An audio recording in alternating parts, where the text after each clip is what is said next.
All right, everyone. So we have completed step one. We've identified a city or a town or an area that you are ready to park your money there. You want to invest there. You ran the numbers, asked questions regarding real estate in the area. All of those questions come back as a positive, and you're like, yes, I want to put my money there. Now we move on to step two. Ooh, this is so exciting.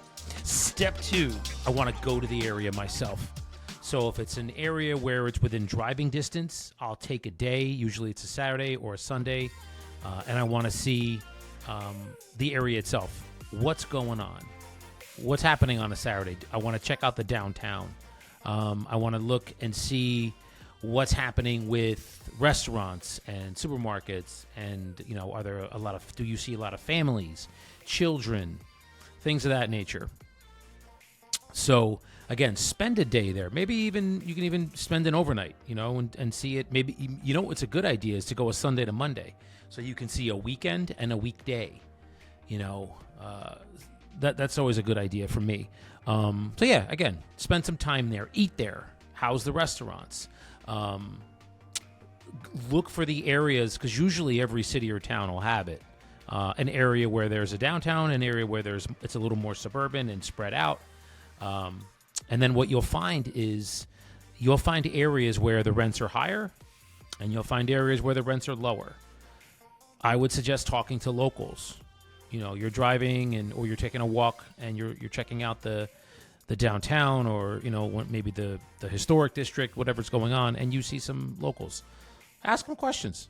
I do it all the time when I'm listing property, or if I'm working with a buyer and I'm in an area where I don't know, or a building, and somebody's in the elevator with me. I'll ask questions. Hey, by the way, do you live here? Awesome. How do you like the building? How do you like the area? What don't you like about the area? What don't you like about the building? These are great questions to ask, because it's going to give you an idea of things that you wouldn't normally see or hear, if you didn't ask somebody that lives there. So, what I find locals can do for you too, that is really important, is they will tell you if there are projects that are either going to start, they're on the docket to be voted on to start, or to even be voted on to see if it's going to be something that can be a reality. Maybe a construction project, something environmental, something within the school district, whatever. Locals know this. You do not. So those are great questions to ask locals when you're there. So, and again, ask as many questions as possible. I always want to act like and feel like and think that I know nothing in the area, and people are always very eager to give information to you. They want to help. People are generally, in our nature as humans, we always want to help. So it's a good idea to ask as many questions as possible. Now, if you don't live within driving distance of where you are looking to invest, I highly recommend flying in there for a day, at least stay an overnight. I usually suggest staying 2 nights. And again, just get a feel for it, for the area. Now, what you can do when you're going into these areas, whether you live near the area or not, this is the time that I take to set up meetings. Who am I meeting with? I'm meeting with real estate agents. They are going to be a really important part of your team. I'm meeting with contractors. Somebody has to do the rehab work there. You're not going to do it yourself. So you're going to meet with contractors. You're going to meet with management companies. If you do not want to be a long-distance landlord, which I would suggest not, research some management companies and meet with their frontline sales rep. And then also you're going to want to meet with inspectors, okay? Inspectors are going to be very important for you because, again, they're going to, when you go under contract for a property, the inspector is going to be your best friend because they're going to tell you everything that you didn't see about the house or whatever you're buying that you didn't know, okay? So, again, those are really important things to do. Set up your meetings with these people. And these are what's going to be what's called your power team. Because once you find these 4 people, real estate agent, contractor, management company, inspector, that is your team. in that area, because this isn't going to be the first property that you buy there. I will imagine that you're going to buy more than one. So once you buy this one at the right price, you rehab it, and then you refinance it to get the money back that you put into it. And now you're cash flowing with your rent. You take the money that you invested, and now you get it back on the refinance. You go and you purchase another property there. So you will not only be buying one. At least I don't only buy one. So just keep that in mind. So these people are very valuable to you, and you'll take care of them, and they'll take care of you. And we'll get into how you take care of them in later episodes. Okay. So again, in each one of these facets of your power team, they're each just as important as the next. You can't have one without the other. We all work intertwined as a team, with you being the leader. This is your team. You are the leader of it. None of this happens without you, the buyer. Okay? You, the investor. Okay. And then a question I sometimes get, and I got it the other day, is how do you find people there? I generally will use Google. Read their reviews online. They should have some reviews. If they don't, then you know that they are probably a very small operation, and you have to question to yourself whether that's somebody that you want to use. Because think about this, when you don't know something or don't know about a product or a service or a person, what's the first thing that you do? Exactly. You're going to Google them. Right. So I would suggest doing that here. You're going to Google them, read their reviews, see what's happening with them, and you'll be able to get a good idea of how they operate, what other people think about them. And I always say, look, go with your gut. Go with what's in here. When you meet with them, you're going to meet different agents. You're going to meet different contractors. You're going to meet different management companies, and you're going to meet different inspectors. You're going to get a feeling inside one way or another whether this is somebody you're going to want to give business to or they're not. Follow that. That's your intuition. Follow that. It's generally not wrong. It's usually almost never wrong. Your intuition's always there to protect you, so it's never wrong. It's just a matter of, do we actually follow it? And I know with me, sometimes I want something so bad, even though it's right in front of me, that I shouldn't. I do anyway. I mean, I'm prone to making poor decisions too. So yeah, go with your gut there. And then again, look, as agents, think about this, and this just kind of popped into my head.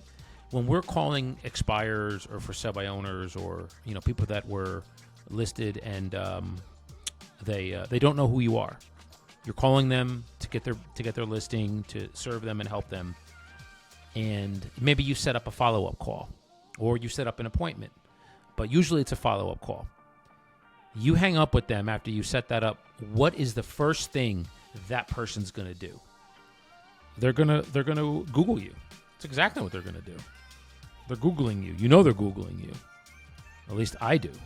So that's why having a Google business profile, I guess we could take a step back here. So for all the agents out there that don't have a strong Google business profile, or even a basic online profile, if you are leaving money on the table, if you're prospecting and making phone calls and you don't have any kind of an online presence, if you are prospecting and you do not have a Google business profile, you are 100% leaving money on the table.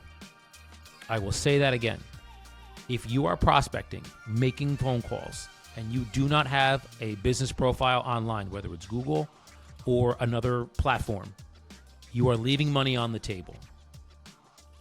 Because the seller, the minute you hang up the phone, they are going on their phone or on their computer, and they are going to Google you and see who you are. So if you don't have a strong online presence, and the next agent that calls them does, you can guarantee they're going to go with that other agent than you, no matter how much follow-up you do. Social proof is paramount to having a successful business. So agents, if you want to learn how to get a Google business profile, you need some help setting it up, DM me the word profile, and I'm more than happy to help you. Or you can, DM me on one of the platforms, Instagram, TikTok, or Facebook. or you can just respond to me here on the channel. And, I'll work with you. I'll help you with it. Somebody showed me how important social proof was and an online presence was. And I'm grateful now to be able to share it and help you with it. So, little sidebar here. What it really does, too, I'll say this before I let this subject go, is it's going to legitimize you and your business, okay? So, again, it's imperative that you as an agent have something online, a website, a Google business profile, one of those two. You have to have one of those two. I have both, but you need to have at least one of those two. It legitimizes you and your business. You are leaving money on the table if you do not have one or the other. Okay? Back to investing. Okay. Now, you have your power team. So you're in your city or your town, and you've spent time there. You've interviewed different agents. You've interviewed contractors, inspectors, management companies. You've talked to everybody. You've narrowed it down, and now you have your power team, and you are ready. Okay. Communicate with that power team, with these people, what your goals and objectives are. This is what I'm looking to buy. This is the time frame I'm looking to buy it. This is the price points that I'm willing to spend, and communicate them.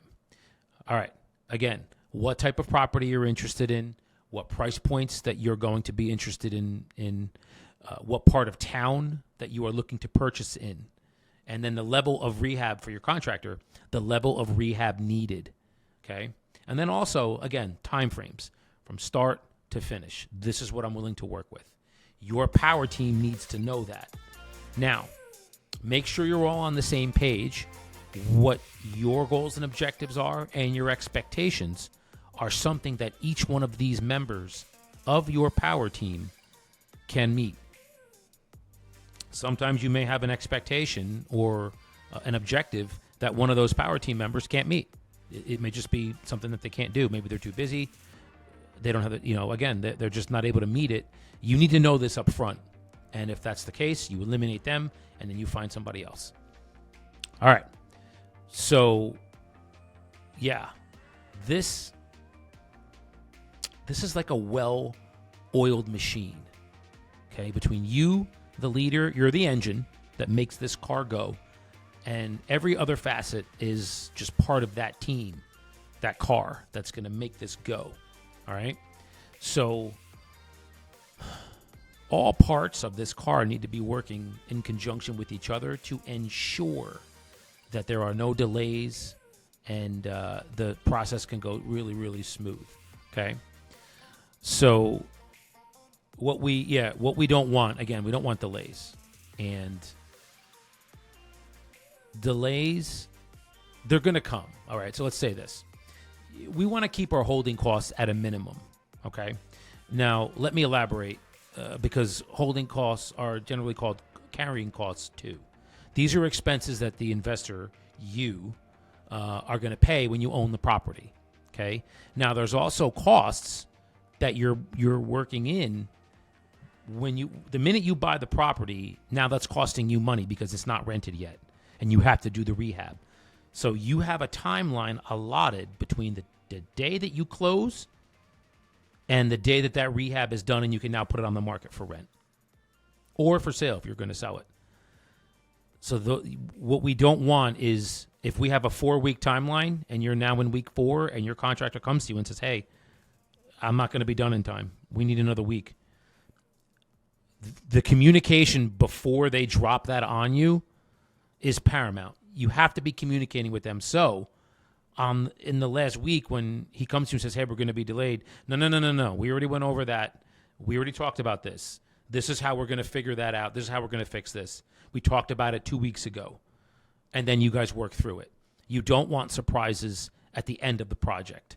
You will know everything that is happening all through the process because you are communicating all the time with them, probably even either daily or close to daily.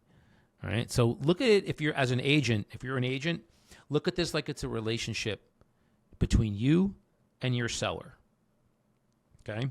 Your seller, if the property's not selling, the seller doesn't want to hear from you once after you list it And that first time you talk to them, you say to them, hey, we have to take a price reduction. My property's not selling. Seller's going to be like, what are you talking about? I haven't talked to you in 3 weeks. Now you're telling me we need to do a price reduction? You price the property. Of course they're going to be frustrated. So, but if you're talking to them every 7 days, it's not a surprise. You're going through everything with them. Just want to go over this with you. Hey, I know that we had, such and such showings, didn't have any offers. Lets us know that what we're doing is working. Can I share with you what would be concerning? Absolutely. We don't have any offers. So what that's letting us know is people are, they see value in the property to see it, but they're not seeing value enough to make an offer on it. So that just lets us know that we need to make an adjustment to bring the property more in line with what is trading in the area. So that's a price reduction script. We can talk about that another time. But this is the same thing, okay? So if you're not an agent and you're just a regular investor, you're talking to your contractor daily or once every other day. So if there is a delay or something that he sees that could be a delay going down the road, you can address it very quickly and early, okay? Because delays all they're going to do is cut into your profit, because the longer it sits on the market not rented, the more money it's costing you every month. So look at it that way, okay? So let's take a look at now. All right. Here we go. We already talked about keeping on schedule. That is paramount. Again, will issues arise? Absolutely. You're always going to have hurdles. But are you problem-oriented or are you solution-oriented? I tend to be a very solution-oriented person. Problems are going to arise. Holy crap. This just happened. Oh my God, I can't believe it. The concrete's delayed, or I don't know, I can't get these doors in for you. The windows are not going to come in for another week. Whatever the case is, these things are going to happen. Instead of just like pulling your hair out and being like, oh my God, I can't believe this. This project is an abject failure. No. Take a step back. Take a beat. You have a lot of money invested in this. It's going to work. You've already run the numbers and it's going to work. Then we just figure it out together as a team. You sit down with your contractor and we figure out how we're going to make this work. Okay? So, again, and I look at it like their issue is your issue and your issue is their issue. Okay? You are the boss. And always remember that. As an investor and the owner, you're the one cutting the checks. So you're the boss. You determine answers and time frames and things of that nature. You should have to figure out, are these people able to meet those goals and expectations and objectives? All right. So here, and think about it this way too. So working together and like having real open and honest communication. I use this term a lot. My family hates it, but I do my best to do it. Be firm, but be fair. Firm, but fair. Okay? When you're going to give somebody news they may not want to hear, be firm, but be fair. Okay? Because it is always all in the presentation. Always in the presentation of how you communicate that to them. So, whether there's delays or not, whatever the case is, communication with your team is paramount. And this is why. Because when this goes smoothly, and even if there's hurdles and you work through those hurdles and you get to the finish line, they're going to be like you're going to be incentivizing these power team members to find you property once this is done and you did your first. Okay? So you're going to be loyal to your team, and your team is then going to be loyal to you. So what's going to happen when, your contractor comes across somebody that he's, at a party with, and they're like, yeah, we're just, we're having some financial trouble and we're going to probably put the property on the market. What does he do? He calls you and tells you about that property instead of telling somebody else, another agent. Because yes, real estate agents, your contractors and inspectors and management companies and your real estate agent, they have other people that they work with too. You're not the only one. So, but what you want to be is the only one they think of when opportunities and properties arise. You want to be that person, not somebody else they're working with. So you be loyal to them, they'll be loyal to you. And you just have to give them a reason to be loyal to you. Okay, so once you've now met your team and you get them on board with your goals, your objectives, everybody's on the same page, and you feel comfortable with them, here's the next thing that I like to do is I will sit down with each one of them, whether it's by a phone or even in an in-person meeting, and I want to incentivize them. Now, what do I mean by that? I want to give them a reason to bring me property. So let them know that, hey, our first property together, if you bring it to me, I'll take care of you, when it closes. And whatever that is, you can get them, get them a dinner out at a nice place where they live, or send them a nice Amazon gift card, or a really nice bottle of wine, whatever it is. Just incentivize them. It doesn't have to be anything major. But remember, pretend you're a member of someone else's team and you found the property for them. They don't have to get you something, but if they do, you're going to feel really good about it. So it just leaves a nice, good, positive taste in their mouth after the deal closes that, hey, you know what? I want to bring him another deal. And then I'm going to bring him another deal. And then maybe as things go, you're helping this person make money, he or she, whoever the buyer is, now you're taking care of them, they're taking care of you. And again, this is just this big, well-oiled machine of everybody taking care of each other. So I like to do that. So I'll do that with my team before we find the first property. Okay, so now everybody's on board. We got it. We got the area that we're going to invest. You have your power team. Like you are just. I'm just going to go tackle the world. What's the next step? All right, we're going to find that property. And this is where having a really strong, experienced real estate agent comes in handy. So you are ready. You're psyched. You're like, all right, man, I'm going to buy 10 properties. I wish it worked that way. Unfortunately, it does not. But what we will talk about in the next episode is finding that first property. Heck yes. We're going to get it. We're going to put an offer on it. We're going to identify it, and we're going to get it. We're going to snag it. We pounce. We're like a freaking tiger on a gazelle, man. You just pounce on it, and we get it. So, next episode, we talk about that. Hell yeah.